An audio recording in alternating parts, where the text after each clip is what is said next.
Shalom adik-adik. Nah, ketemu lagi dengan kakak di ibadah online Komsel Remaja GPPS. Puji Tuhan ya. Kakak tetap mengharapkan adik-adik semuanya sehat-sehat semuanya ya, dalam lindungan Tuhan. Amin. Amin. Puji Tuhan. Pada kesempatan pagi hari ini kakak ingin menyampaikan firman Tuhan. Adik-adik jangan bosan-bosan ya mendengarkan firman Tuhan. Oke, good. Nah, firman Tuhan kali ini berjudul Gadget vs Alkitab. Ini ada gadget nih, gadget vs Alkitab. Nah, sekarang kita akan melihat apa yang seringkali kita pegang. Ya, kira-kira apa adik-adik? Ya. Gadget atau Alkitab? Jujur. Nah, pasti adik-adik setiap hari lebih banyak waktunya dengan gadget. Benar atau benar? Ya. Nah, oke adik-adik. Nah, di zaman teknologi saat ini memang gadget ini adalah sesuatu yang familiar dalam kehidupan kita. Saya yakin adik-adik selalu pegang handphone, ya, smartphone, ya. Boleh kita mengikuti perkembangan teknologi, kita perlu handphone untuk berkomunikasi. Tetapi hati-hati adik-adik ya, karena gadget atau smartphone kalian ini bisa membinasakan kalian. Kok bisa membinasakan, bagaimana kak? Nah, kalau kita kelamaan bermain dengan gadget kita, ya mungkin ya kita sering main medsos nih, ya IG, Facebook dan sebagainya, sampai lupa waktu, WA dan sebagainya. Nah, itu akan membunuh kita. Kita nggak akan punya waktu buat orang lain. Nah, terlebih parah lagi kalau kita kecanduan game online nih. Kecanduan game online. Nah, jadi itu membuat otak kita akan kecanduan, ya, tidak bisa lepas dengan game online. Nah, coba kita lihat adik-adik, ada banyak contoh kalau kita kecanduan game online, itu kita akan ada gangguan mental dalam kehidupan, gangguan fisik, ya, kita kurang nafsu makan, ya, kita semakin kurus mungkin, ya. Nah, tapi terlebih parah lagi gangguan mental. Yuk kita coba lihat contoh berikut ini ya. Jangan sampai kalian seperti ini. Apa jaringan kasihan, jaringan asu. Nah, itu contohnya.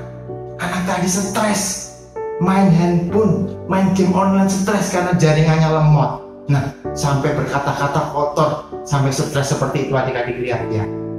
Atau contoh yang lain lagi seperti ini.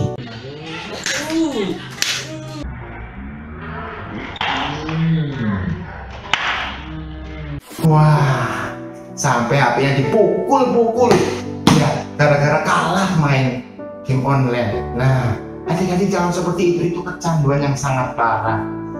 Ya, loh kak, nggak mungkin saya seperti itu. Jangan bilang nggak mungkin. Ya, semua itu berawal dari kita pertama kali, ya, kita main game. Oke, buat refreshing kita banyak di rumah karena COVID ini. Boleh, tidak dilarang. Tapi jangan habiskan waktu kalian untuk main game terus. Itu akan membuat kalian kecanduan. Ya, takutnya nanti bisa contoh seperti tadi, ya, stres, ya. Kemudian pukul-pukul HP gitu ya. Nah, ini juga contoh lagi adik-adik, ya. Anak atau remaja yang kecanduan game online, ya, seperti orang sakau, seperti orang bingung gitu. Coba kita lihat ya, ini dia. Oh podo, anakku juga iya. Apa mainnya apa? Mobile Legends. Wah sip, rame toh. Nah, begitu ya. Jadi dalam video tadi anak sampai bingung ke sana kemari mau bagaimana, ya, saking dia kebiasaan pegang smartphone atau pegang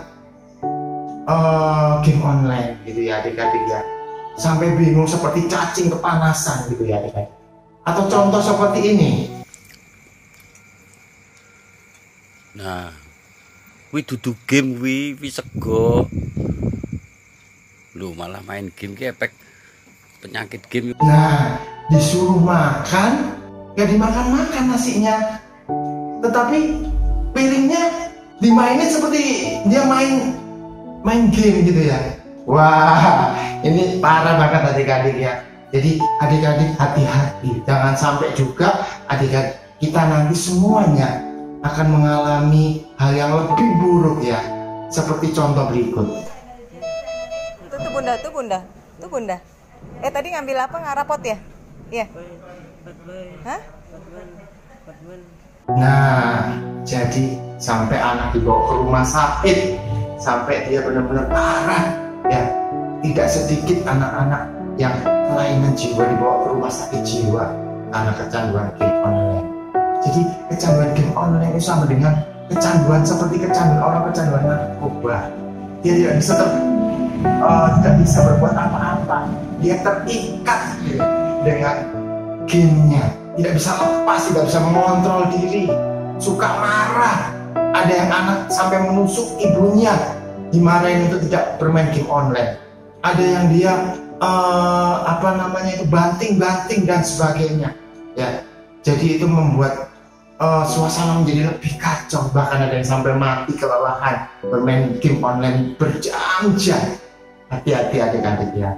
Ya, puji Tuhan dengan contoh-contoh tadi, biarlah kita boleh hati-hati kita memegang gadget kita, smartphone kita. Nah, jauh lebih baik kita memegang yang satunya, yaitu Alkitab atau firman Allah. Ya, adik-adik, kalau game online itu bisa merusak kita ya.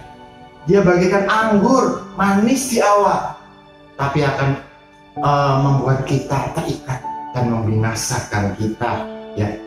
Kita coba buka di ayat Alkitab Efesus 5 ayat 18. Kakak bacain ya. Dan janganlah kamu mabuk oleh anggur, karena anggur menimbulkan hawa nafsu, tetapi hendaklah kamu penuh dengan roh. Nah, anggur, kita nggak boleh mabuk anggur. Anggur sini bukan anggur yang anggur minuman, bukan. Anggur sini dikatakan kenikmatan dunia ya. Kita main game, itu anggur dunia ya. Boleh sebentar, boleh ada waktunya, tapi jangan sampai kita terikat, ketergantungan. Kita akan seperti contoh-contoh di atas, adik-adik, hati-hati.